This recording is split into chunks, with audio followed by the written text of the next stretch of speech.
hello' good morning একদম সোমবাৰ আজি একোতো নাখাওঁৱেই কাম চামখিনি কৰি ল'লোঁ নিজৰ এতিয়া বহি আছোঁ টাইমটো হ'ব ডিলাৰ ওলাই যাম তাৰপিছত মন্দিৰো যাব লাগিব যিহেতু আজি অকণমান সোনকালে যামেই বাকী চাই থাকিব আৰু দেখাই থাকিম কি হয়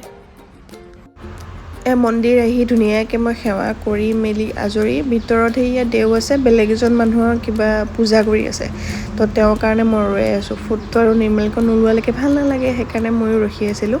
তাৰপিছত এয়া কাজু খালোঁ আজিতো একো খোৱা নহয় মোৰ গতিকে সেয়াই আৰু বাকী এয়া দুইজনী ওলাই গ'লোঁ অকণমান এনেই ওলাই গৈছোঁ ক'তো একো বজাৰ চজাৰ বুলি নহয় এনেই ওলাই গ'লোঁ আকৌ আহি গ'লোঁগৈ বাকী ডিলাৰত অলপমান থাকিলোঁ আৰু আজি অকণমান সোনকালে ঘৰমুৱা হ'লোঁ মানে এয়া ঘৰ পালোহিয়ে ঘৰ আহি পেলাই প্ৰথমে খাই কৰি লৈছোঁ খাই কৰি লৈ নিজৰ কামত ধৰিছোঁ আৰু দেখিছে নহয় কাম মানে সেয়াই জানি কাপোৰ কানিখিনি ধুনীয়াকৈ সামৰি লওঁ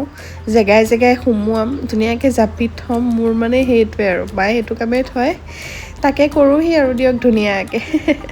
বাকী আজি বিশেষ ইমানে কালিলৈ আকৌ নতুন এটা ভিডিঅ' লৈ লগ পাম বাই